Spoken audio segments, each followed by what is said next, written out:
Yo. First, y'all gotta hit that like hype button right now. It is going down. I'm talking about what y'all mean. I need y'all to hit that like button right now.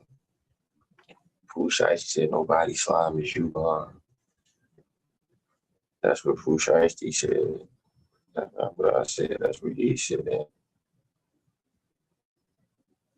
Hey, I ain't gonna lie, y'all. Hit that comment section and share this out. If you feel me, we got to share this out. We got to share this out, guys. Hold on, let me share this out myself. Let me share this out myself. Let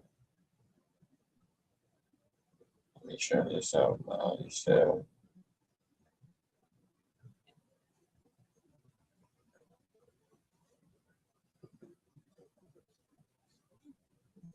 Y'all comment right now. Let's see what we talking about too low. I'm Ryan Rabel. I'm the U.S. Attorney for the Northern District of Texas. Thank you for coming. This week, 9 individuals, including well-known musical artists, kidnapped and robbed at gunpoint numerous victims at a music studio in Dallas, Texas. 8 of the 9 were arrested yesterday in Dallas, Memphis, and Nashville.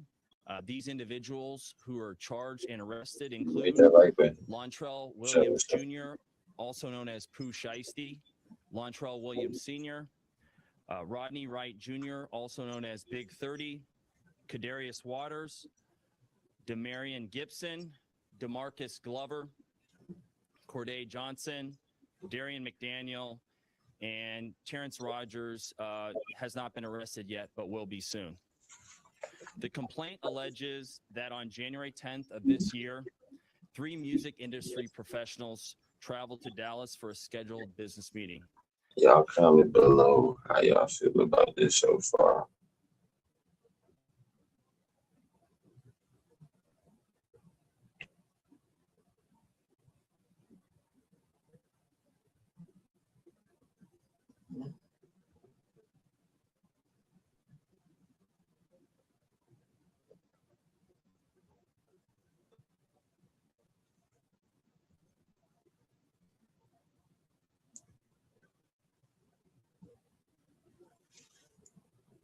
Y'all hit the like button. Lontrell Williams Jr. arranged this meeting purportedly to discuss the terms of his recording contract with one of the victims. As alleged, once these 3 men were inside the recording studio, Williams Jr. and 8 co-conspirators, several of whom traveled from Memphis, Tennessee, executed a coordinated armed takeover.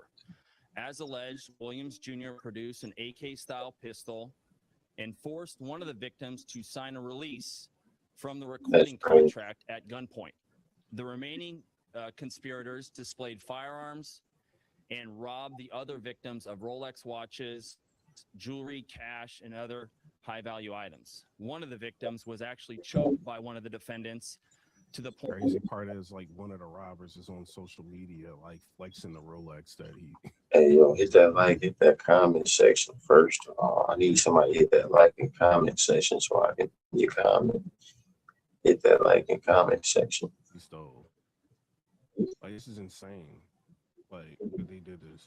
And then, like, the crazy part about it, I think Pooh Shiesty had, like, an ankle monitor on. Like, there's so many different ways they can connect them to the site, the scene of the crime, like January 10th. They've got, like, they figured out what vehicle it was. I think it was like a Buick or something like that that's owned by Hertz, like rental car agency. They hit Hertz up, and Hertz gave up the information on who had the car. So basically, it's, I mean, they had to, but, they had the car. They ended up finding out that the car went to a Staples, and the Staples is the place that they use to print out the contract to try to get them out of the contract, or get Ushishi out of the contract. So it's just like so many different things like lining up. Man, they got the vehicles on surveillance cameras.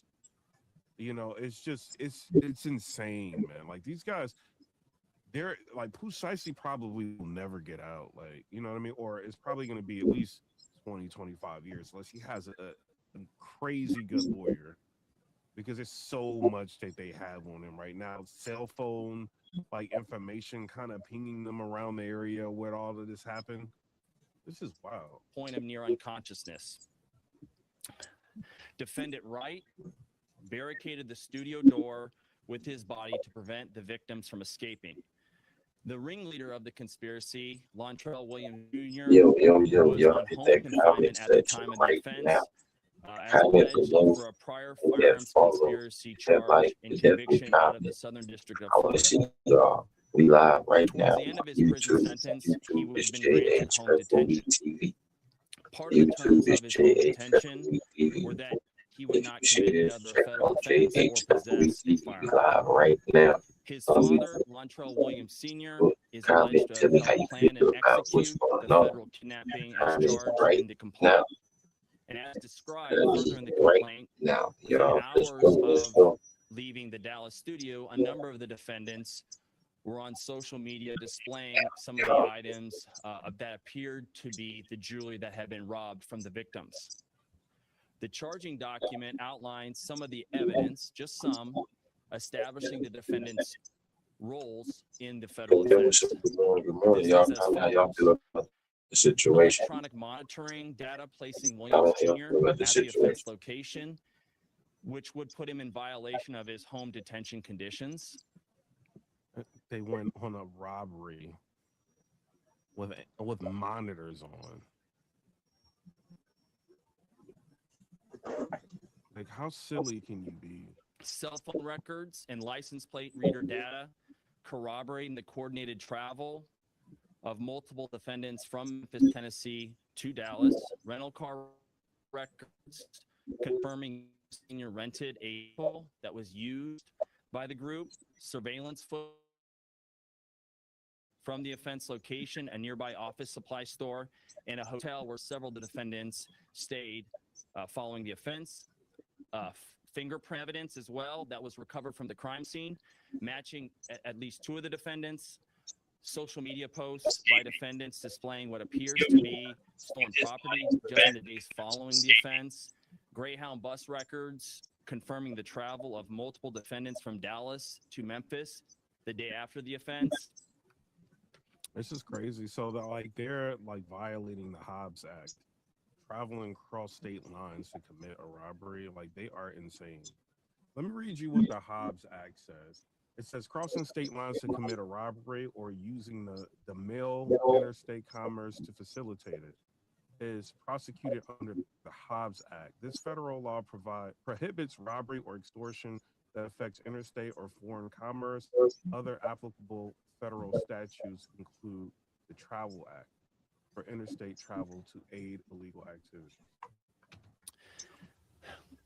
In this case, came to Dallas to conduct legitimate business, and they were met with firearms and violence as alleged in the charging document. This case should serve as a warning to others who believe that using violence and intimidation tactics to rob others in our community is a viable way to conduct. And rappers have to understand now, man, like everything that y'all was doing like back in the day, like they are watching every move that y'all make, man. And for Pooh Shiesty to be granted the opportunity to get back out on the streets, like, and then he was successful like with his music. The issue is we don't know whether or not he actually made any money off of the song that he dropped or what he could do because he was in a contractual obligation with the label. So a lot of times, like with a label, I used to work at Island F Jam. So a lot of times, like a label, like it doesn't matter if you go to jail or what happens, like they still got to recoup their money.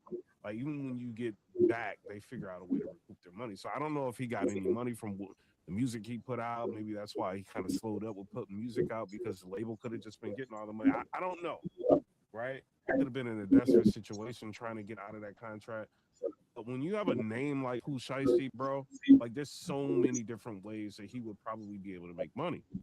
And I think he's caught up in a situation. He's thinking small. He's around people that, they don't have his best interests at heart. But he is his own man, and he should be smart enough to make the decisions necessary so he could stay out of jail. Like, I don't know. I think Pooh Shiesty think these people are playing with him. But he's going to find out what's really going to happen to him. Business. I'm here to say that. And then now they've got the paperwork that's out there. It looks like Gucci Mane ended up identifying these people. So this is why people are calling him like a snitch online. I mean, it's in the paperwork that was released. Like he told them who they were. That it is not, and that And then another thing about it, I mean, like Gucci Mane knows, like he did time. I think he did a couple years or whatever. He ain't trying to go back to jail, But if he put in a situation like that to where you signing something under duress, like Pushashi could be worth like millions, and he tried to like force his way out of that contract. And Gucci probably is feeling some type of way. Sometimes the streets ain't streeting, but people feel like you from the streets. Hey, you can't say nothing. You can't tell. You can't do.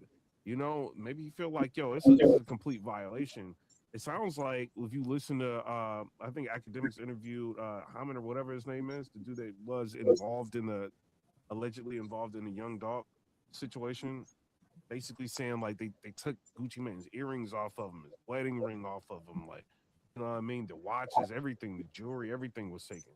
Maybe he feels like, oh, you're violating me, whatever. I'm just gonna tell them what they need to do so you can get locked up. But this is crazy because it's like, I mean, what would you do in that situation? You know what I mean? Everybody claim they straight until they in that situation. When, you supposed to have a meet, and then the next thing like people are pulling out AK style play. Maybe Gucci just felt like, hey, at this time I signed this contract, and sometimes you gotta take a loss to get to a win later. I don't know. Maybe this win later could have been like trying to get him back a different time goes by, get him back a different. The ring conspiracy, Montreal without saying this, people were getting but Gucci should never put himself in that easy situation. You cross a state line committing a robbery. Right now, choose to do this, we will, together with our law enforcement partners here and the other ones in the Northern District of Texas, will bring you swiftly to justice. I want to thank the FBI Dallas Violent Crimes Task Force, the FBI's Memphis Resident Agency and Nashville Field Office, the Memphis Safe Task Force, the Dallas Police Department, the United. Look at all these different departments that's on them right now. They're gonna make an example out of Pooh Shiesty. You better believe that. State's Attorney for the Western District of Tennessee, Michael Donovan, and AUSA Greg Wagner, the U.S. Attorney's Office for the Eastern District of Texas, my dear friend and colleague Jake Combs, and the U.S. Attorney's Office for the Middle District of Tennessee, including my colleague Braden Busek, for their outstanding contributions in this multi-jurisdictional investigation and prosecution. I'd also like to highlight the extraordinary work. None of this happens without the extraordinary work of our AUSAs in this office. And I'm here to say we have the best AUSAs in the entire country. That includes AUSAs Robert Withers, Claire Demers, and my violent crime chief, Jeremy Fugate. This case really underscores the importance of standing up for crime victims, no matter who they are or where they come from. And the incredible collaborative investigative partnerships that we have, not only in the Northern District of Texas, but across the country. And we are all working together to make our country safer. Y'all rappers out here, y'all better start learning. They not playing. So thank you for being here today, and I'll answer some questions after my colleague here speaks.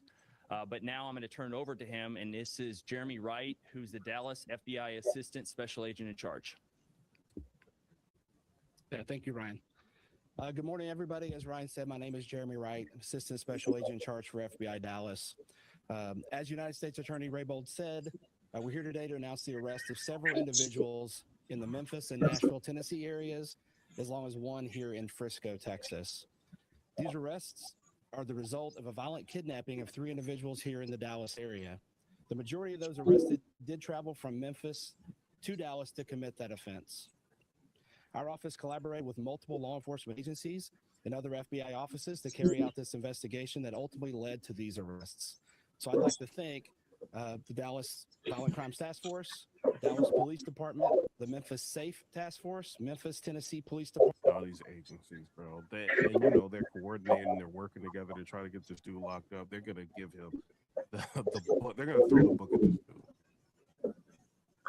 Like, and then like Pooh Shiesty is spitting in the face of the justice system, right? Because it's like, all right, you probably really shouldn't be free, right? As early as you were, right? So they let you out. They give you some conditions, and you just like, I don't care. I'm doing whatever I want to do. You rolling around with people, they got AK style weapons, you robbing people. She left that room. This is insane. Department and the Shelby County, Tennessee Sheriff's Department for helping with this investigation. Violent crime does remain a top priority for the FBI, and we dedicated significant resources from here in Dallas FBI, Nashville, Little Rock, Birmingham, and Atlanta FBI offices to investigate and successfully arrest these individuals. We remain committed to investigating violent crimes like these. No matter who you are, we will fight every day alongside our partners to make our communities safer. Thank you. I don't know. Y'all tell me what y'all think down in the comment section below. It's crazy, man. It's crazy. And Gucci, man, as far as his career, I mean, he's rich. He don't care, man. He's got his wife. He's got his money. You know what I mean? But he needs to. I'm sure he probably didn't think Pooh Shiesty was going to do that. But maybe next time you have meetings with people, man, no matter how smart you think the is, man, have security with you. She's still in that room. Have security with you because you don't know what's going on. Especially when you're dealing with like millions of dollars. You see what I'm saying? Because, you know, Pooh Shiesty's probably thinking he's going to get out, he's going to be rich, and probably reality set in. He got all these bills coming up, you know, and then he still has obligations. You know, the label's got control over anything, you know, and that's a hindrance. Like, you can't just get like a bunch of, you know, artists on a track and make an album, throw it out, and make money and tour. Like, he's got obligations to a label that probably owns the rights to a lot of what he's doing. You know, so he probably he's a victim of a lot of things. But the biggest thing is stupidity. Stupidity. You don't spit in the face of these people when they give you a second chance. At least wait a year, 2 years, Pooh Shiesty. But right away, like, you go back right away, like, and I've never understood, like, the thing about jail. Like, why do you want to be in jail? Like, these people, why do they want to be in jail? Around dudes all day, no girls in there, you know what I'm saying? Unless it's a CO. Why? Like, bro, like, you out here living, you know, it looks like, who knows, you know, what type of life he's really living. But at least when you're free, you're afforded an opportunity to be able to change your circumstance. Sometimes, like, man, some people ain't worth being around. You know, but picking people that have no brains to be around, like, y'all committed a robbery, which is crazy, first of all. And then they out blasting it on social media, like showing people the Rolex. It's just like, come on, man. Like, you got 8 people like moving with you, or whatever, however many people, somebody's gonna talk. That's why I say, if you ever do it by yourself, first of all, don't do crime if you can avoid it, right? But you do it by yourself, you don't bring a whole bunch of people with you, because somebody's gonna talk. And you a big artist. People just, you know, did a jukes or rob something. A big entertainment artist, you don't think nobody gonna say something? Oh man, Pooh Shiesty, we ran down on Gucci. Somebody gonna talk. And then now you got all of these people wrapped up in this, and the pressure's about to be, it's about to mount, right? Like, the detectives are gonna come in, they're gonna do their job, and they're gonna get somebody to turn. And somebody, they get one of these people to turn.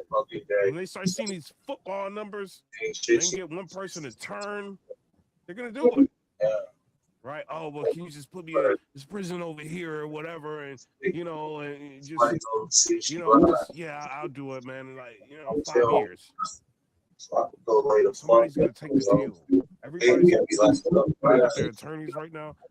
Somebody's gonna take the deal. And you know who's gonna be left out to dry? Who caused this? Pooh Shiesty. His father. Holding the door. Y'all's crazy, bro. You know what I mean? So I don't know. We'll see what Gucci Mane says about this in the future. I did see a video where, I'm not gonna play it because he had his music playing in the background. he was basically talking about the situation that happened between him and Pooh Shiesty in a roundabout way, and basically said he's gonna smoke Pooh Shiesty. And then his wife, like, trying to shut Poochie up. Like, I mean, these dudes, that's a crazy situation, but you telling the police what's going on with Poochie, man, I don't know why he did that. But time will tell. You know what I mean? But y'all tell me what y'all think down in the comment section below. Comment, rate, subscribe. Let me know what y'all think about that. Peace. Haters be talking down.